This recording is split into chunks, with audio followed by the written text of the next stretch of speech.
Hello and welcome to Super Turbo 64, the podcast in which two friends talk about the fine art of video games.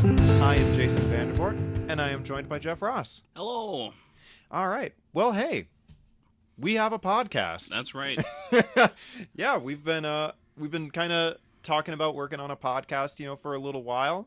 Just been kind of, doing the like the old GarageBand treatment of it, where it's just spends a little bit of time where you're all just kind of churning the ideas around with it. But we've worked on it enough that I think it's about ready to kind of get it out into the world. And so that's where episode 0 comes in. That's right. It's gone through a couple of iterations. Mm-hmm. We had different names, we had different ideas on how to do it, but it's I think we've landed on what is clearly and definitely the best with no other ideas, and I don't want to hear any more ideas. Yep. No, yeah, exactly. No, like he said, we had a couple of other iterations for this, but after just doing a couple episodes of it, we're like, it doesn't really quite fit. And that's just kind of one of the things where you just kind of have to throw a few things at the wall and just see eventually what kind of works. And so now we've kind of got this format that we like, and that feels like something that we'll be able, to get some good mileage out of. So, Jeff, why don't you tell us about that formula? Well, what we're going to be doing is we typically start off each episode with just catching up on what games we're playing at the time of the recording. Yep.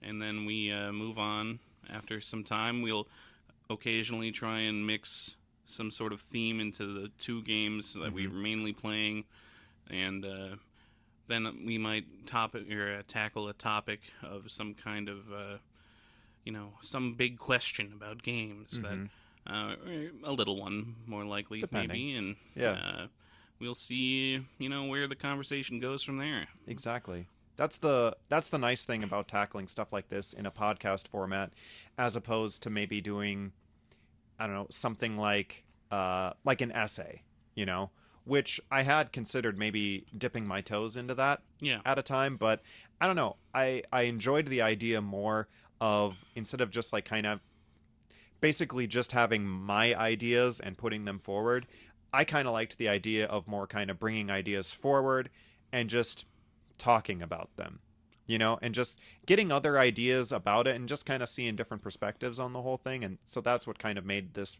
feel, a little more fun and just accessible, not just to me, but to, other people too. Right. And I can't remember the last time I sat down and read an essay. Right. I mean, I do it, from time to time, but Wow. there's like a big community on YouTube for video essays. Right. Yeah, I mean, Jeff and I are both big fans of Game Maker's Toolkit, and they, like, Mark Brown, the guy who runs that, does, all kinds of just really cool video essays. And just by watching them, Jeff and I have probably been exposed to, several games that, may have kind of flown under our radar before. And so that was kind of like the genesis of it, of, wanting to do something that kind of had a little informational, but could also just kind of, something fun and infotainment. Infotainment. Yeah. That's right. Now, did you coin that term? No. Okay. No. I've heard that before. Okay. But, yeah. No, it's good. It's something that we'll be having fun with, and just, sometimes we tackle. Wow, I did it again. We tackle a few themes, a few topics. And sometimes it's just one big one. But right now we're just gonna familiarize you guys with us. Yep, your humble hosts. Right, and I think that Jason kind of alluded to something about Jason, and that's their penchant, their how do I say, their love of the art of writing. Indeed. Yep. No, I am very much a big fan of storytelling. It's my hope eventually is that, I'll be able to write, stories of various kinds and have them out in the world, other than my computer. Right. Because that right now that's where they all are. Jason writes a lot. I think. Yes, I do. I think you're selling yourself a little bit short. You've written a lot of stories, Mhm. a lot of comics, Mhm. and you're just it's that final draft hasn't really appeared yet. Exactly. But, And that's even shown itself in working on this podcast. Like, whereas, we'll work on it and I'll just be there and it's just like it's just not quite perfect yet. I know. But thankfully Jeff is there to just say, Jason, it's time to get it out in the open. Mhm. Like it can improve as it goes. Like, Right. it's rare that you find something that just starts out perfect right out of the gate. Right. And it's just kind of my own perfectionist thing that makes me want it to be that way. But, Yeah. I'm overcoming it Yeah. slowly but surely. But yeah, no, in games, I'm a big fan of, really good storytelling in games. They're probably like video games is probably my favorite storytelling medium. I don't know, maybe it's just because it's the one that, I've had the most experience with. It's the one that I grew up with, but it Mhm. also feels like it's the one that kind of grew up with me. Yeah. Just because, I am recently 30, and I've been playing games since I was like 5 years old. Mhm. And so I've been able to be playing games when it started, like, or not when it started, but like, going from things, say, on the Sega Genesis all the way up to now. Mhm. And there's been a lot of stuff that has happened That's right. in those 25 years, just that I've Mhm. been kind of part of it. So, Yeah. yeah, so I've just been really, really enjoying it. And I feel like I enjoy it more all the time. Of course. And I'm at the point now where it's just like I can write about it, I can talk about it, and just Yeah. share it with people, You and know? that's fun. Contribute a little bit of yourself. To Exactly. The whole medium. Yeah. Mhm. Tell us a few more things about yourself, Jason. Okay, so just for the people who would be tuning into this and have no idea about Jeff and I in general. So in games, I'm very much an RPG sort of Sure. person. I really go through. I'm big into that genre. It's not Mhm. exclusively the genre that I play, but it's my favorite. Yeah. So in regards to this podcast, most of my opinions and the background of stuff that I'm going to be playing and going from is going to be kind of from that perspective. Mhm. But there's plenty of stuff that I play that doesn't fall under that category. Sure.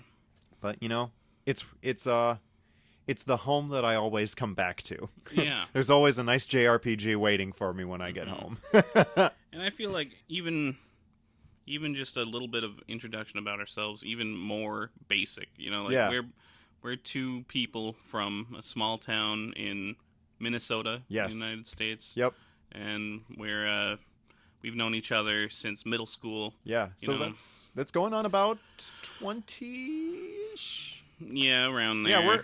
It's getting to be about 20 years that we've known each other. Yeah. So it's Yeah. been a long time. Mm-hmm. And video games is a big part of both of our lives, you know, and I'm in the same boat as Jason in the sense that I've been playing games since I could remember, started with the regular Nintendo, as my family called it, the regular Nintendo, and then eventually, There's a the great Super bit of marketing. Nintendo. Yeah. Coming this Christmas, the regular Nintendo.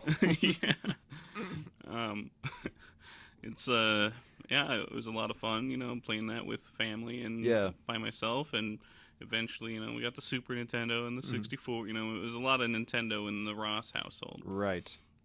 One thing that was interesting, and it was one of the things that we figured out early on when we were first kind of starting to kind of put this podcast together. I mean, it's something that we were already cognizant of, but Jeff and I, growing up, we have pretty much always been on opposite sides of the console war. Mm-hmm. Whereas, like I said earlier, the first console that I had as a kid was the Sega Genesis. Mm-hmm. My dad bought that for me at Toys R Us, and I know, and so my first game would have been Sonic the Hedgehog 2. And yeah, so from going to the Sega Genesis, I got the PlayStation 1, and let's see, I think I owned a Dreamcast, a GameCube, but then had been in like PlayStation 2, 3, and now 4. You know, Mhm. so I've pretty much been on the PlayStation side of things, like Yeah. Sega and PlayStation, for a long time. Mhm. But then, whereas Jeff, you've been on the Nintendo side of things, That's right. pretty much, yeah, also exclusively, you Mhm. know, throughout Up most of your life. up until the Xbox 360, it was Right.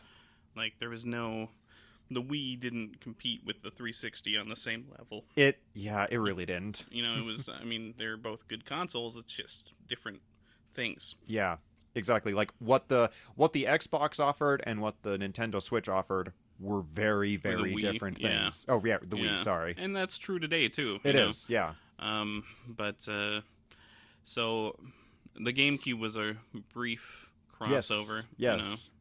And like yeah, I played 360 and then I got a PS3 and a PS4 and now I just got myself a computer. Yes. Yeah. You are a very recent convert to the PC Master Race.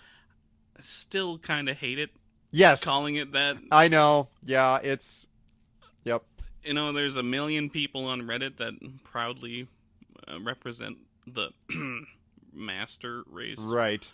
But It's got bad connotations. yeah, I can only think of one other master race. Exactly. Yeah, and you know, maybe not always the best thing that you'd want your community or fandom compared to. Yeah, no. But you know, So- that's just always kind of like how like the divide between console gamers and PC gamers has been. Yeah, It's right. like it's all for a long time. It's just been like, "Oh, you still play on console? Yeah. You little scamp." You know, as like a PC gamer ruffles your hair like you're you're a Yeah. small child. Right. But- so I grew up this year. That's what Yes, happened, you know? exactly. Yes, you're now a PC gaming adult. That's right. I Yeah. took off my propeller hat and now I have a bald spot where it used to be. Exactly. Yeah. Whereas I'm still moving through this gaming landscape on my scooter, you know? Yeah, that's right. I've yet to, you know, put on my suit and tie and play Mhm. games like an adult. I like Yeah. this metaphor quite a bit more than the master Yeah, race. So yeah, that's just right. exclude what we said just maybe about like 5 minutes ago. Yeah. That'll be an element of this podcast is just forget what I said, you know, 5 minutes ago.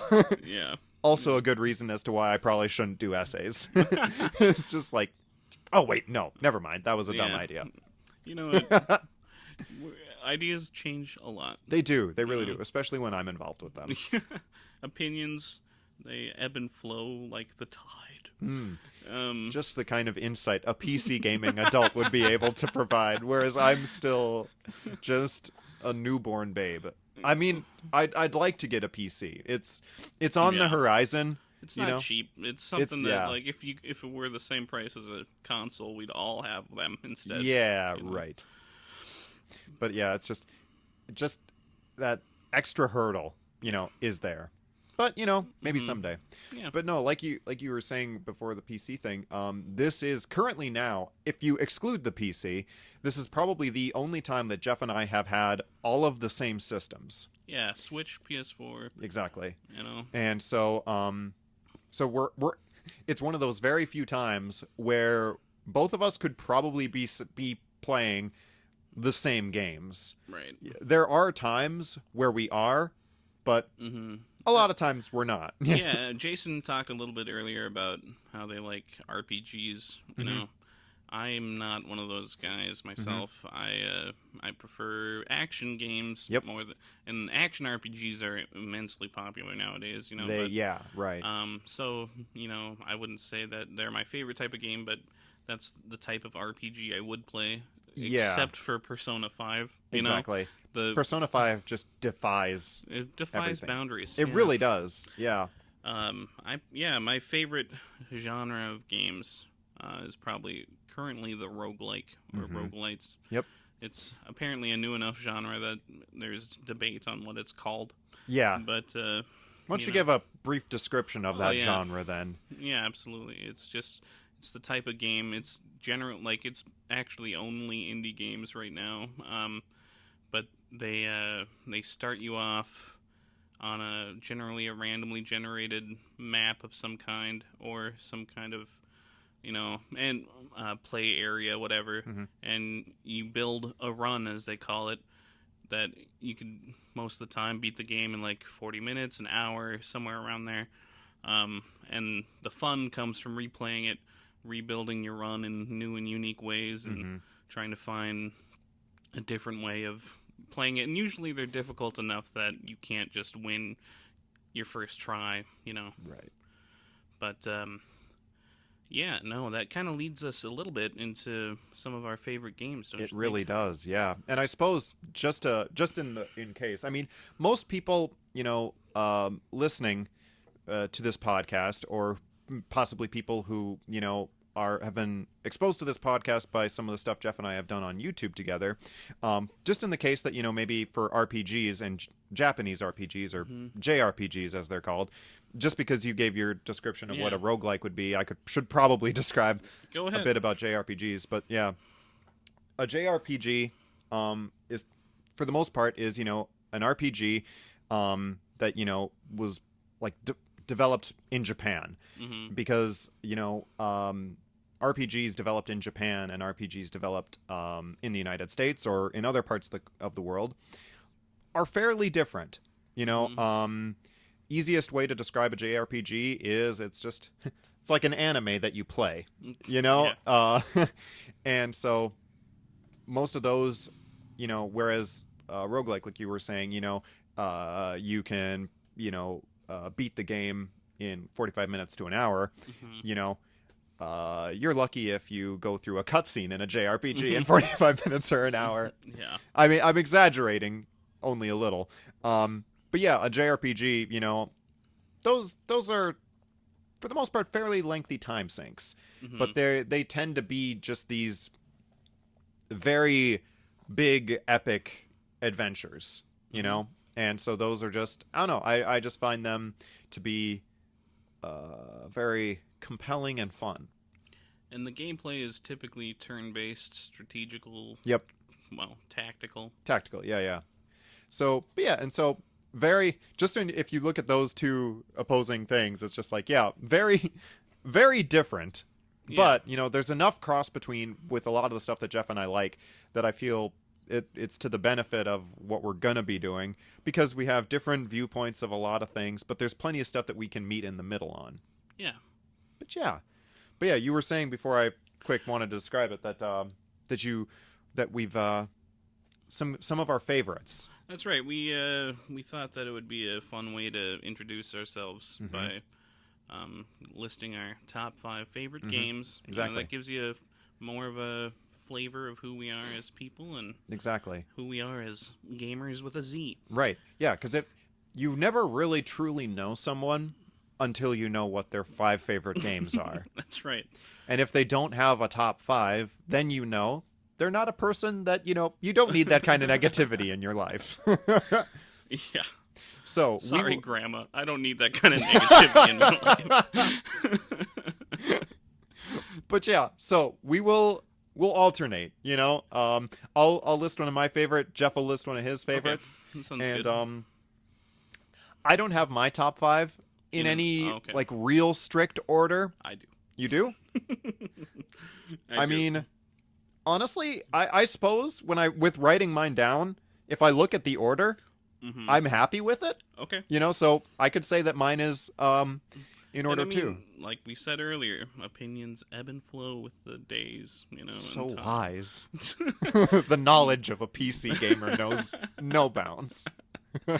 Well, so yeah, you ask me tomorrow, and my top 5 games are going to be different, maybe. So, Okay. You But yeah, as of today, Yeah. these are our top 5 favorite games each, along with a couple of honorable mentions, because amongst other things, I am indecisive. I decided to add as many honorable mentions as you had. Yeah. So 5 of our top 5s plus 3 honorable mentions from That's each. right. So, Jeff, why don't you start us out? Give us it. So we're going to do honorable mentions last, right? Yeah. Number 5, Metal Gear Solid 3 slash the series. This one I cheated on a little bit. That's fine. I accept that. This one, it's like, first off, this breaks a couple of patterns in my top 5. It is not the first game in the series that I played. I played MGS2 first, and Okay. was like, this game is cool. I don't get it. What the hell is going on? How do I play this game? Those And are that the never thoughts. changes throughout the entire series. That's right. A lot of what goes on in MGS3 is what they would call them. Well, no, not just MGS3, but the whole series. It's just a mindfuck, you know, Yeah. Oh, for sure. story wise. But in terms of gameplay, it's a stealth game, you know. Yep. Metal Gear Solid 3 takes place in the 60s during the Cold War, and it's fun.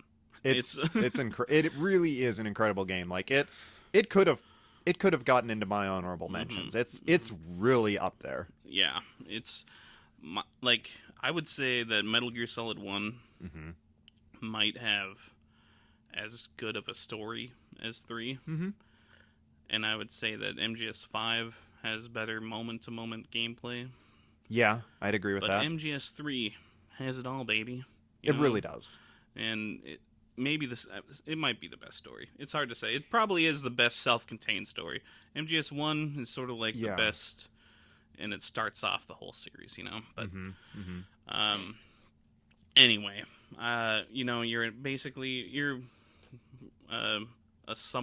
American James Bond, and you're especially in 3, it's like heavily inspired by Bond movies. Yeah.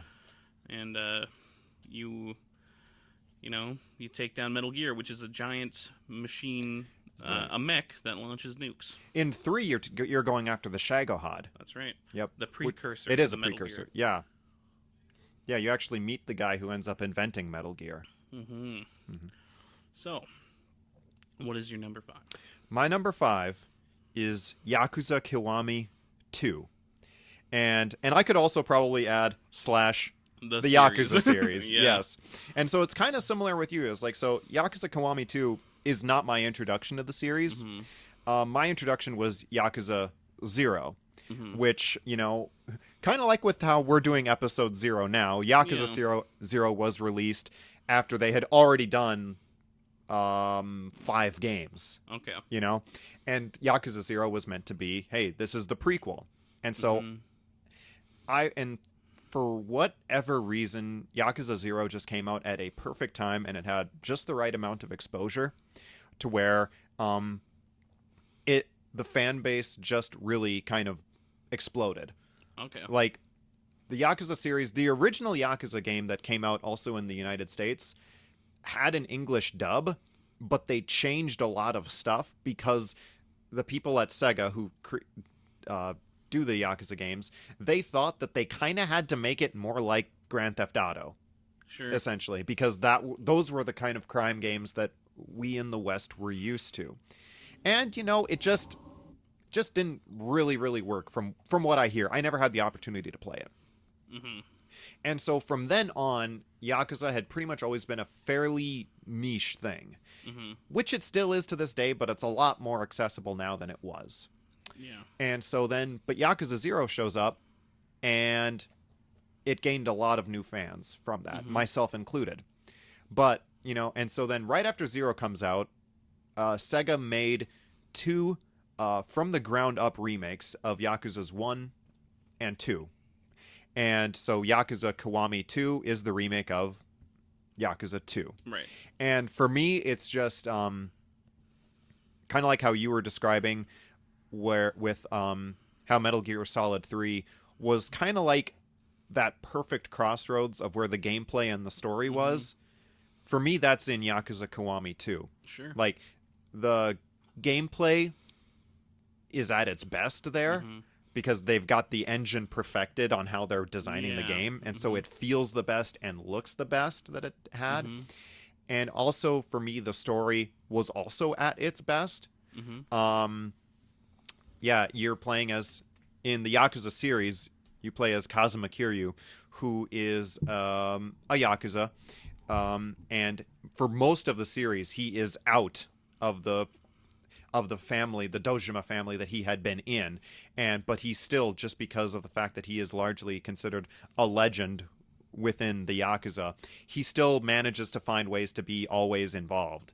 You know, Keep pulling me back in. exactly. Yeah, they always find a way to keep poor Kiryu involved. Mhm. And so Yakuza Kiwami 2 is, you know, it's a continuation of the story that had really largely been put into place in 1, where Kiryu has left the Yakuza. He is running an orphanage, the same orphanage that he had grown up in and he's running it with his adoptive daughter. But he finds himself kind of caught up in another Yakuza power struggle, which seems to happen every other week to the poor guy. But it's just this really cool continuation of Kiryu's arc, and I don't know, it's also helps that it's probably one of the most cohesive stories. Oh, sure. Because sometimes Yakuza goes into some weird places, man. And like after a while, as you get to the end of one of those games, you're like, okay, now who's the mastermind of this plot now? Yeah. But Okay. at least with Yakuza 2, a lot of it makes sense. Mm-hmm. Not everything, but enough. So, and it's just, like I said, it's that perfect crossroads. Mm-hmm. And I think Kiwami 2 is what made me like a fan for life. Nice. You know, I did try to get into those games, and I just couldn't get past the fighting. I guess it just was like not there. You know what I mean? Right. It was like it existed for the cutscenes. You know? Yeah, right. The story of the game. Mm-hmm. And I just didn't get invested Yep. in the first. It just in just didn't Kiwami hook you. 1, you know? And to be fair, when I was playing 0, it didn't hook me right away either. You know, because again, like, since most of us in the West, when we think about like big action adventure games or like crime games especially, we tend to think about things like Rockstar has made, you know, Yeah. Grand Theft Auto. Mm-hmm. And Yakuza is so incredibly different from pretty much any other crime game that I had ever played. And so in my first time trying it, I didn't get it, Sure. you know? And so I put it down for a little while, but then I kind of wanted to get back into it.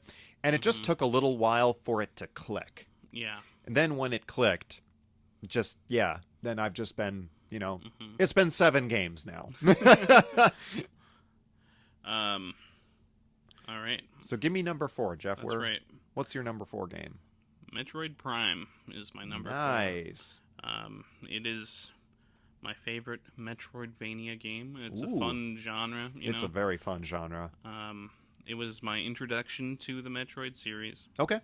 It was one of the first games I had on GameCube. Okay. I was probably 11 or 12 when it came out, and I just thought it was so freaking cool to be this lady with a arm cannon and be scanning all this environment and looking to find, you know, the enemies, the aliens that did you wrong. You're also a bounty hunter. You are a Which- bounty hunter. Probably, you know, in fiction, probably one of the coolest professions a person can have. Absolutely, in fiction, yes. In fiction, yes. I just think of Dog the Bounty Hunter or something in real life, you know, like those guys. I wouldn't describe them as cool. Now, don't come into my house and shoot me over it, but Right. Well, I mean, it's too late now. don't avoid bail. Or you might die. Or know? you might die. God. Anyway, sorry. Metroid Prime. It's like such a cool experience. The It whole really- thing is. yeah. It's like you know, I thought it was so cool that, you know, if too bright of a light flash in your face, you could see the reflection of your own eyes in the visor and stuff. It's like it was such a realistic feeling game at the time, and Right. Super immersive. right. And I mean, it was something where the music was excellent, and they borrowed a lot from like Super Metroid and stuff for that, and they, you know, just you had these distinctive subworlds, but it all blended together pretty smoothly, and you know, it's the Metroid series is one of Nintendo's flagship series for a reason. Yeah, for sure.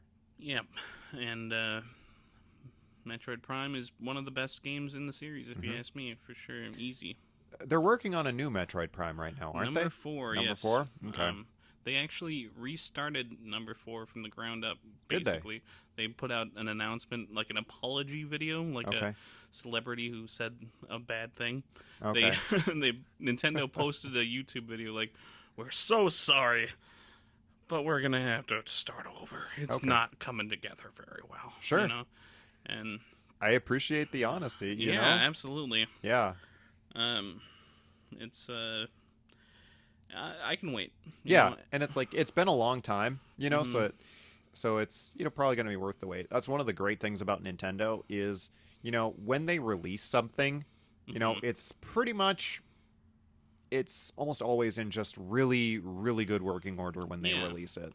It's a seal of quality, really. It really Their is. flagship titles, you know. Yeah, and oftentimes, their flagship titles, they'll drop a release for it or like they'll drop the first trailer for it and it shows up only a few months later. Yeah. They keep the stuff under wraps fairly well. I mean, like, so Paper Mario just came the out. newest Paper Mario, yeah, exactly. That people didn't know that was coming out for a while. Or same with the new Animal Crossing. Right. There wasn't this big 2-3 year thing saying we're working on Animal Crossing, or like there was a lot of trailers, or at least I don't remember there being. Yeah, I think it was at least like a year and a half of Right. waiting for Animal Crossing. Yeah. Like they had to delay it for half a year at some Oh, point. okay. So there was like, it's coming out by the end of the year, and then they're like, sorry, next year. You know? Right. But yeah, no, they it's good that they don't force us to wait Right. with bated breath for too long. Exactly. Yeah. What is your number 4? Mine is Mass Effect 2. Mm, Yeah. that's No. another game that could have easily been on my honorable mentions or Right. something, you know? Yeah. No, I came into the Mass Effect series with number 2 because for a long time Mass Effect 1 was only available on the Xbox, Right. and I just didn't have one at the time. But I remember Jeff, along with a friend of ours, Josh, they had started, I think they had been playing Mass Effect, and 2 had come out, and they were just talking about how cool this game was and how great it was. And it's one of those few experiences where I just watched a little bit of it, but just the word of mouth and just the sheer praise the game got from people that I knew Yeah. convinced me to go, well, hey, why the heck not? And Mass Effect 2 just completely blew me away when I played it, and it was accessible enough that I was able to jump into it without really knowing too much of what happened in the previous game. It was just well built enough so that I still could understand what was going on. And to this day, I think it is still one of the very few games that I've played like where after the credits roll, I just immediately started a new game with it. Yeah. I almost never do that. Mm-hmm. But Mass Effect 2 did that. And just for those who maybe don't know too much about it, the Mass Effect series is like a science fiction action shooter sort of game, where you play as the captain of this ship called the Normandy, and you are going through this big space adventure, usually, and it with the primary goal of stopping this gigantic race of sentient machines known as the Reapers that show up every several thousand years, and basically just to wipe out, sentient life, as giant machines are known to do. And but yeah, and it's one of those games. It's like I can kind of attribute Mass Effect to being kind of the series that really got me into Western RPGs. Sure. Because it's got RPG elements for sure, and but it's very different than the JRPGs that I described in the intro, where it's like, whereas JRPGs are very linear and tend to not have an awful lot of player expression, I guess we'll say. Western RPGs are all about like empowering the player, to make choices that influence the story or to forge relationships with characters in different ways. So Western RPGs typically, are all about making an experience that feels unique to you playing it. So like Yeah. in Mass Effect, there's the thing of whether you're a paragon or a renegade. Mm-hmm. In both sides of that, you're the hero, but it's the difference of if you're the goody two shoes, like Captain America Yeah. hero, or if you're the go against the grain kind of badass Captain America. In both of them, you're Captain America, but it's just different versions. And also, you get to select, and in the Mass Effect games, you get to select who your space waifu is, and which is also important. And just like you're the friendships and relationships that you have with the cast. It's just the Mass Effect games have an incredible cast of characters that are all just, incredibly compelling. So like in mine and Jeff's experience with playing Mass Effect 2, we were able to swap stories about like these are the choices that we made throughout our experience, and we were also able to bicker about who Best Girl was. This is some terminology I may not be comfortable with. It is nevertheless terminology that will show up Yeah. at other opportunities throughout the podcast. Just wait till we talk about Persona. I was fine with waifu. Yeah, It's but almost Best Girl. a joke. Best girl. That's like, ooh, that's a little gross. Okay, I will. But, I will. You Yes. don't have to. It's okay. I can Right. learn. I can adapt. Yes, we can both. We can both learn and grow. Yeah, that's right. Liara. Best Jack. girl. Okay. All right. So yeah, that's my number 4. Show us lucky number 3. I will do just that. The Legend of Zelda: Link to the Past. You know? Nice. A true classic. That's right. That was my first Zelda game. And I have, ever since I've been hooked on Zelda games. They are an adventure without the RPG. Yeah. It's straight up adventure. That's right. And they tend to, you got. I don't really feel like I need to explain what a Zelda game is. Really, Probably not. But Sure, it's you are given a quest to save the princess. Generally, the princess being named Zelda, and you are sent to recover the artifacts that will, release her from her prison of some kind. whatever magical MacGuffin is involved today. That's right. Yeah. And the Link to the Past was for Super Nintendo, and it was a beautiful 16-bit game. It still probably has some of the best art to me for a 16-bit game. And, Oh yeah, some of the best sprite work just ever. And it's just I don't know. Like, it's so hard for me to talk about these games without just gushing about them. I guess. And, hard to look at them objectively. Yeah, Right. It's like, but I don't know. It's all of the Zelda games are really high up there for me. And I'll throw an honorable mention in there just now. Breath of the Wild. Yeah. For me, it was Super noteworthy. It's that's also on my list as honorable mention, and it's because those Zelda games, it's funny how they started off as something very linear, and now it's become, with Breath of the Wild, like this Super open-ended. creative, open-ended, do it your way kind of game, and it's, I don't know, something about hacking away at moblins and shooting Zoras in the face. It's just what you want, and that happens in Link to the Past. After Ocarina of Time, The Zoras were they're more considered friendly friendly, to you. yeah. But back in the day, day. we saw a Zora around these parts. We'd shoot it with an arrow. Wow, Jeff. That is one of the things that I've always found to be really cool about the Zelda games is, even though pretty much every Zelda game is self-contained, there's this greater theme throughout that, that these are all kind of happening, because the idea that, that the hero of time is reincarnated. That's right. Yeah, and so that whereas all of these adventures, or for the most part all of these adventures, take place in Hyrule, it's kind of the same Hyrule, but right, but over eons. yeah, exactly.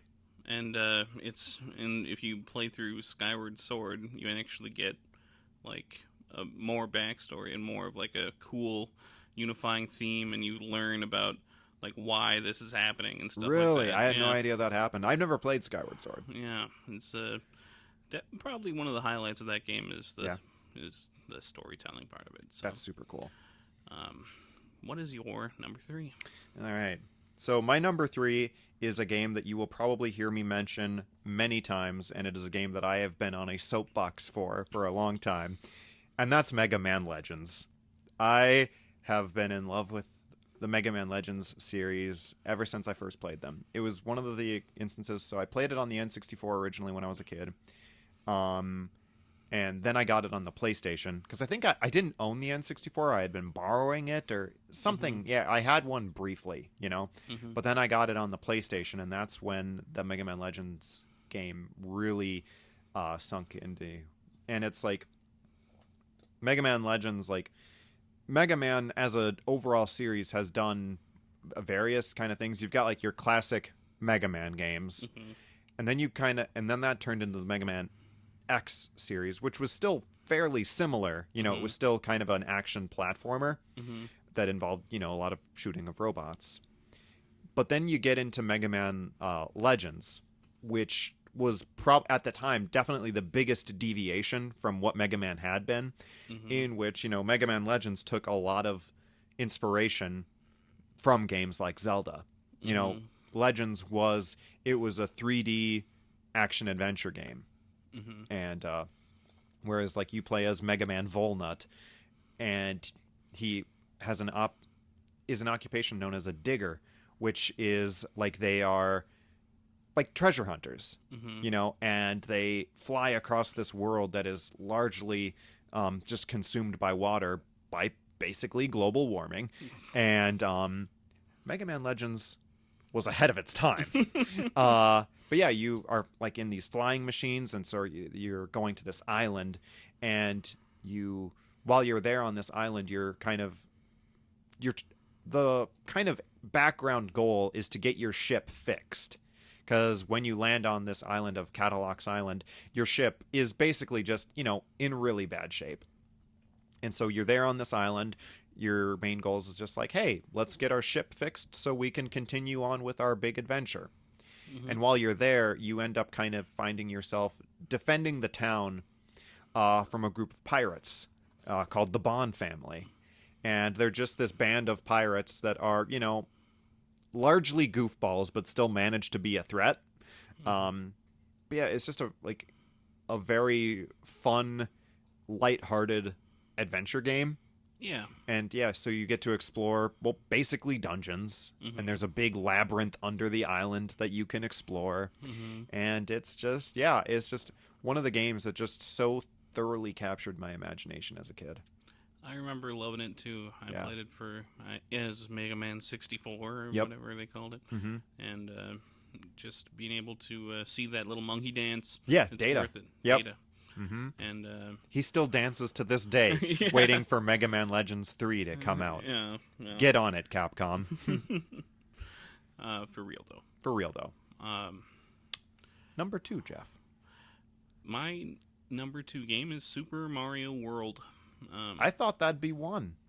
Yeah, it's it's hard. Maybe tomorrow will be, right? We were talking about that. Yeah. It's Super Mario World is like I was probably first introduced probably at my uncle's house before we ever had a Super Nintendo, Mhm. and we would play. It was like, sorry, uncle and aunt. The highlight of the trip was going to play their Super Nintendo, and just hanging out in the basement, like all these cool games that had twice the graphics of the regular Nintendo, and Again, the regular Nintendo. Yeah. Most hype title ever.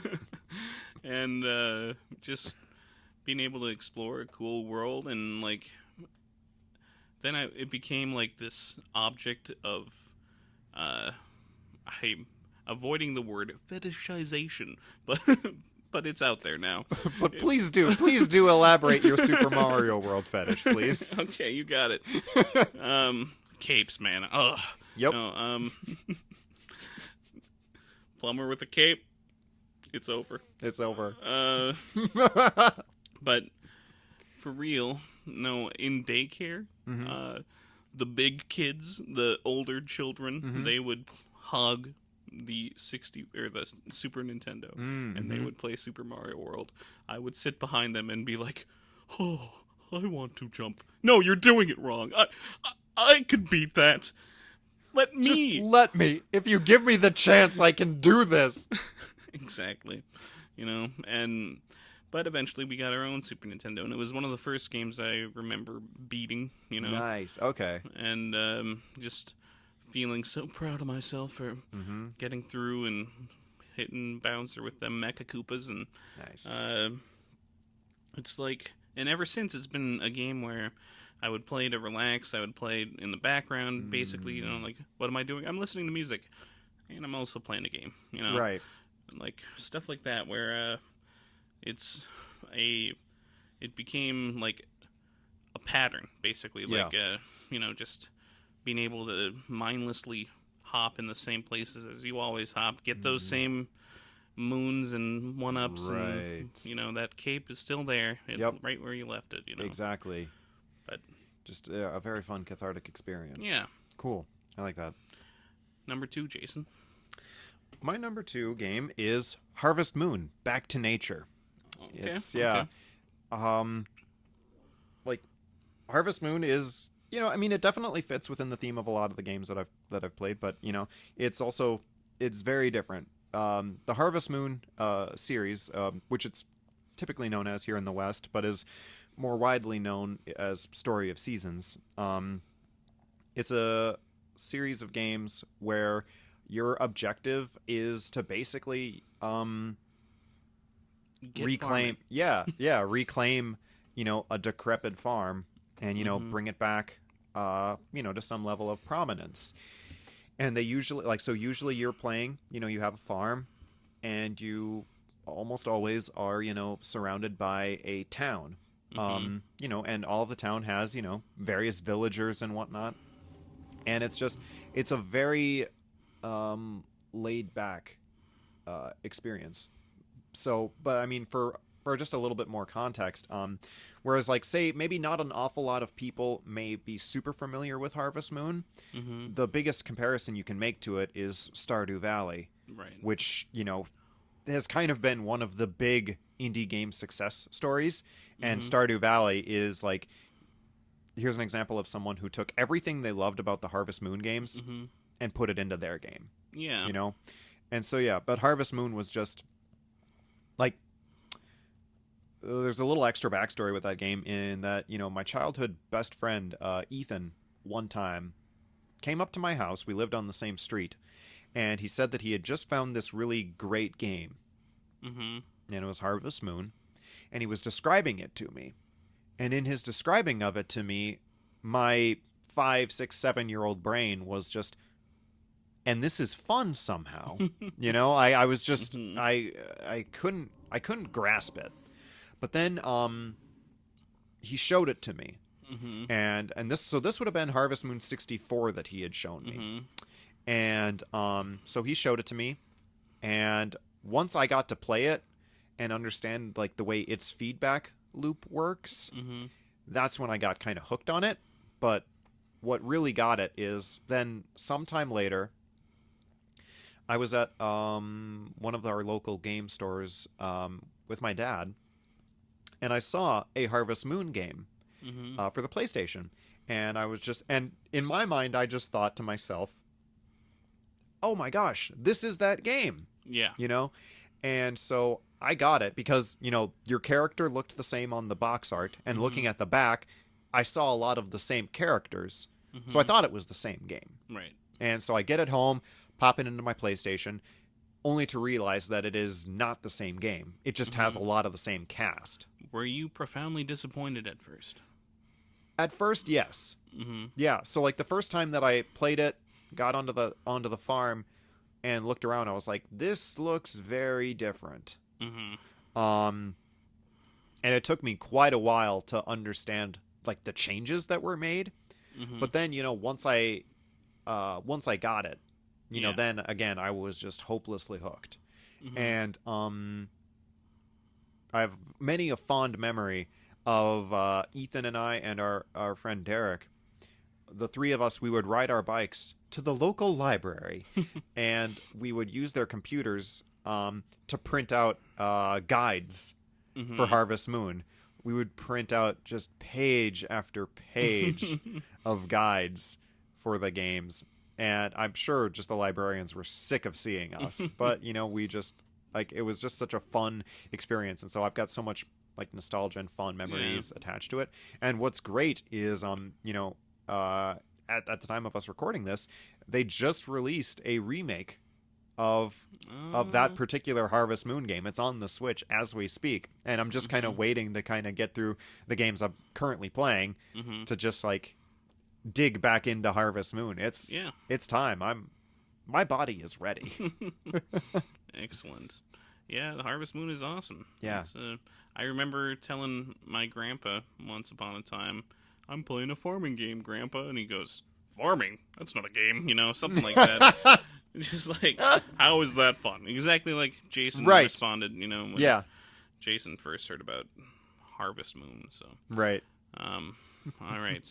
It's time for number one. Number one for me is The Binding of Isaac Rebirth. Oh, You know, it's nice. the game that introduced me to the roguelike, you know, and it's for someone who knows games, doesn't know that game, it is a Zelda like Yep. in that you dungeon crawl, you get items, except it's different. You know, there's Yep. actually like 500 items or something in the game, and they affect you in different ways. You use your tears to shoot poop monsters and whatever nonsense that the deranged mind of Edmund Macmillan conjures, and he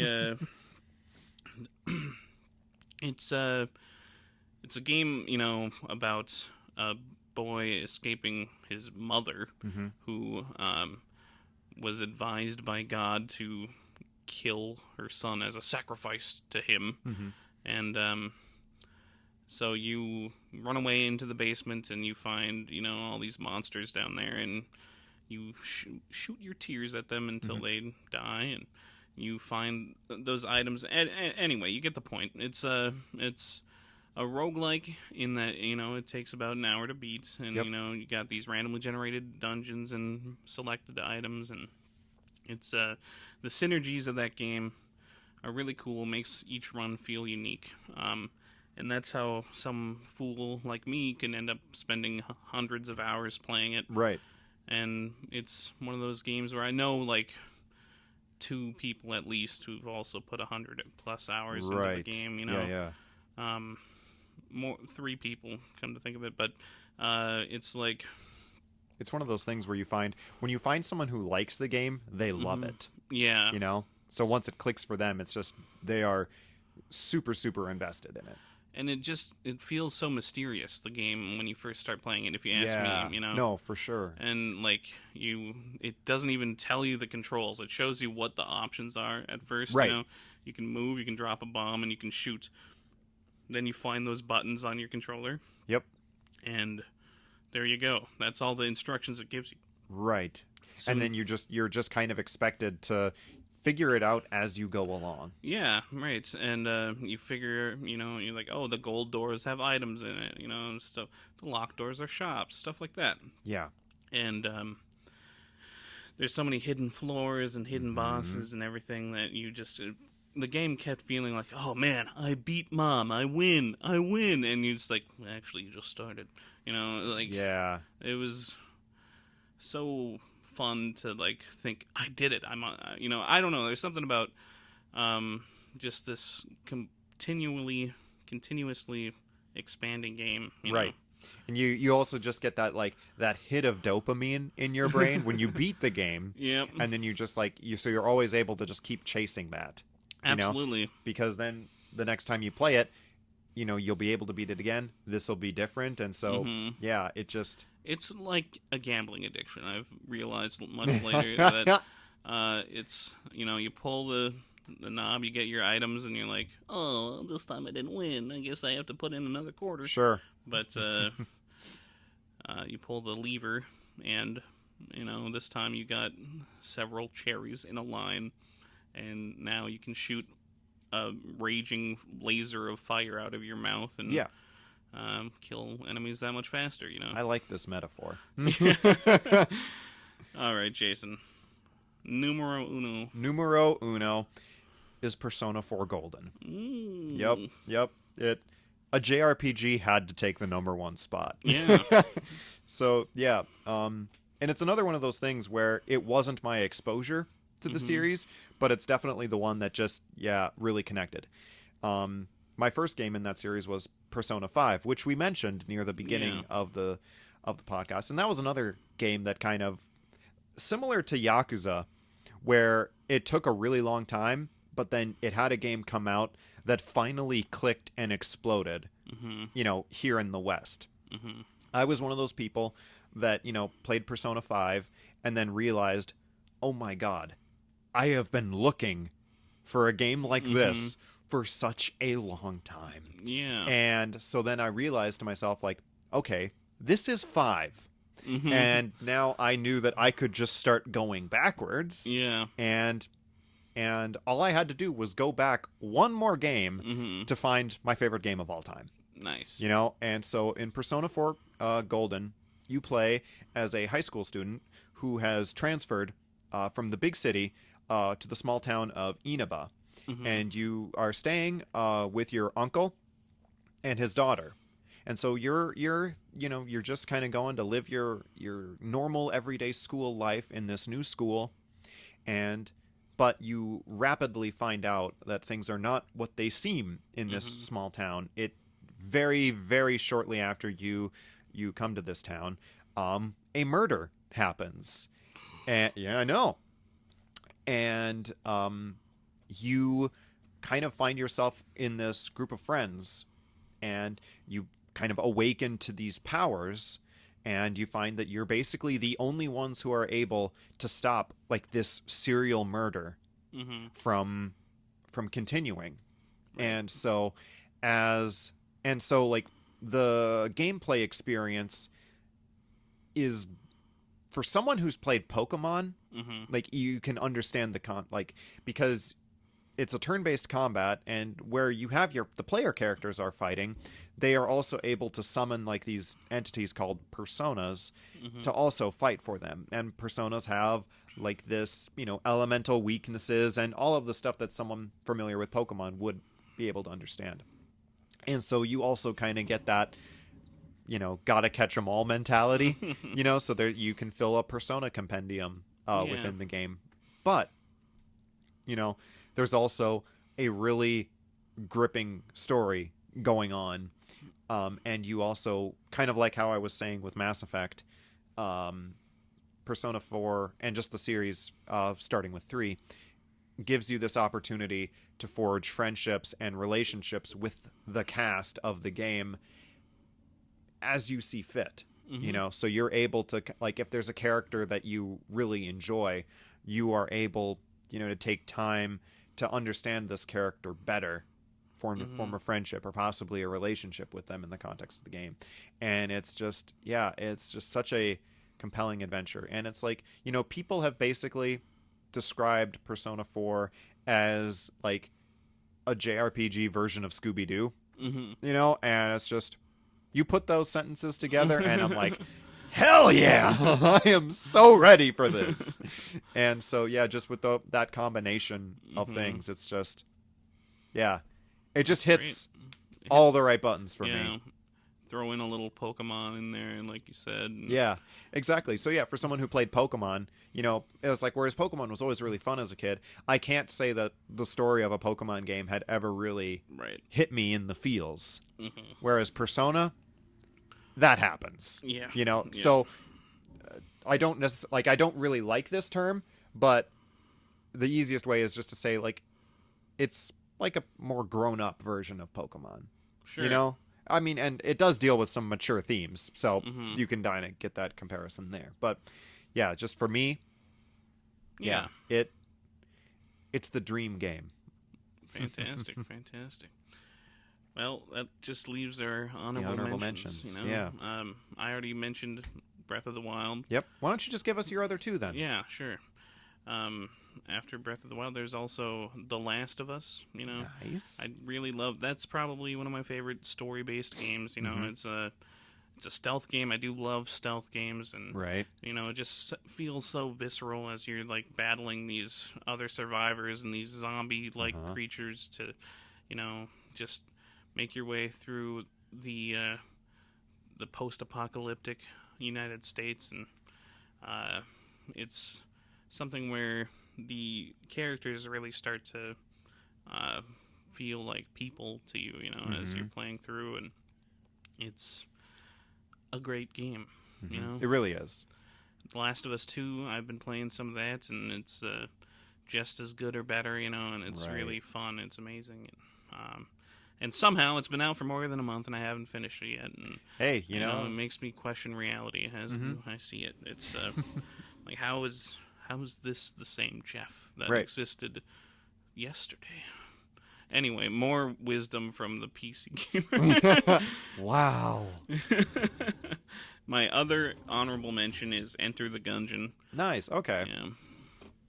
It's a lot pretty similar to The Binding of Isaac Rebirth, and it's a game where you are a Gungeoneer, someone who has entered the temple called the Gungeon, who is looking for the gun to kill the past, or shoot the past. Yeah. Something like that. With that gun, you can, you know, undo your greatest mistake in life and, you know, travel backward in time, basically. It's got, you know, hundreds of different cool guns as you play through it, and it's got a very cartoony sort of, you know, feel to it. It's not like a brutal game by any means, and it's got like this beautiful 16-bit style Right. graphic to it.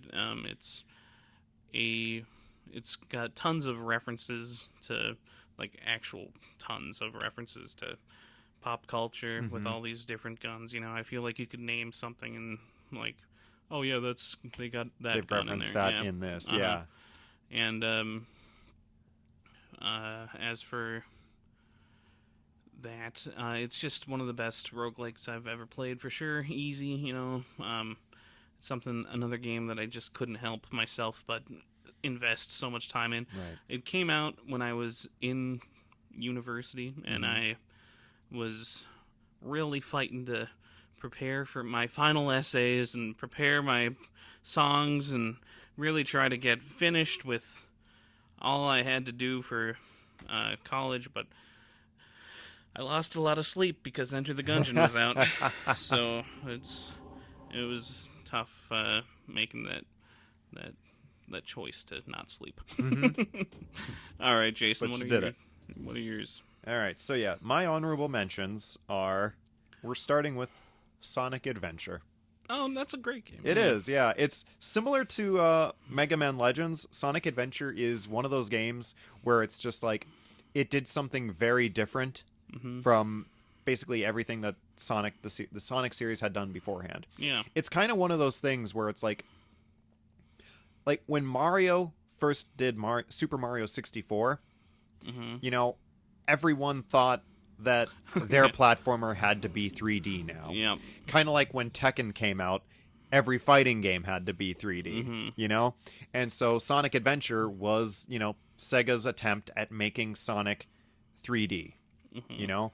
And what was cool about Sonic Adventure is you had a cast of, let me see, Sonic? You had like 7 characters, I want to say. So Sonic, Tails, Knuckles, Amy, Gamma, and Big the Cat. So there were 6 characters, and each of them had their own story campaign, and each of them had their own take on how a level would be played. So as where Sonic, you know, just ran through the levels at top speed, Knuckles, say, had a level where he was hunting down pieces of the Master Emerald. So everyone's levels felt a little bit different. and you could see throughout the game how everyone's stories kind of interconnected. And then once you beat the previous 6 stories, you unlocked like the final ending. Yeah. And it was just a very, very cool experience to get to play that. Mm-hmm. And I was really torn if it should be Sonic Adventure 1 or 2, because I feel like Sonic Adventure 2 is objectively a better game, but I don't know. I just feel like 1 is just kind of that lightning in a bottle. Yeah, sometimes you can't beat the nostalgia and the entry point. Exactly. So that's where it was tough, but that's the one I picked. Mm-hmm. Next, we have Mortal Kombat 9. Excellent choice. Yeah, exactly. Both Jeff and I are very much into fighting games. Yeah. It's just kind of one of our favorite genres, and it's just, we get together with our friends to play fighting games most every week, and so I felt like I'd be remiss if I didn't put a fighting game on here. And Mortal Kombat, was one of those favorite series as I was growing up, and 9 was just kind of a perfect storm. It was Mortal Kombat 9 retells the story that happened in Mortal Kombat's 1, 2, and 3. And it has so there's this time travel element that's going on. And so as a result, pretty much everyone's favorite Mortal Kombat character is in the game because it's the characters from the first 3 games. So it's like the best roster. Yeah. Pretty much, arguably. And it was also it's also kind of where NetherRealm really kind of perfected the way they told their stories in their games. So you had these big cinematic cutscenes and the fights, and it was just such a unique experience. And it was the first fighting game that really made me want to get better at fighting games. So it's the first one that I ever went into a practice room, wanted to get better at combos. And it's for my 21st birthday, I did not have a drop of alcohol. We just had a Mortal Kombat tournament at my house.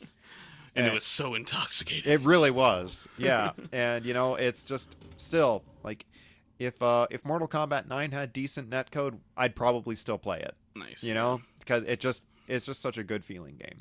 That's another excellent choice. You saying that made me realize that I left off Smash Bros. From my list. Smash Bros. Yeah, Smash Bros. Was so close. Yeah. That's probably the fighting game that we collectively have put the most time into. Yeah. I could have subbed in Mortal Kombat 9 with Smash Bros, but it's just Mortal Kombat was just the one that really got the fighting game thing to just boom, grabbed me. Absolutely. And then finally, my last honorable mention is The Witcher 3: Wild Hunt. And yeah, it's just it's another RPG, but it's a more Western one set in this really big fantastic fantasy world based off of the Witcher novels, which have recently become very popular, in no small part thanks to the Witcher games and also the television series on Netflix. But yeah, it's just a really great adventure, kind of similar to Mass Effect 2, in which even though I had no idea what was going on from the previous games, it was accessible enough and I was compelled enough to really just be taken in with it. And it's got a great combat system, great story, great characters, and it's a game that I've probably played about 2 or 3 times. It put a lot of hours into that game. Right on. And it also gave me my love of Gwent, the greatest card game. Yeah. But yeah, that's our top 5s. That's our honorable mentions, and that's kind of just the introduction for the podcast. Are you in the same boat where right now you're oh, I forgot about 10 games? Probably. Yeah. Just thinking oh shit, I should have said that one. It's just we love games and we just want to talk about them, and that's why we have this podcast. Exactly. So yeah, we've got a lot of episodes that we've kind of recorded and we've got ready.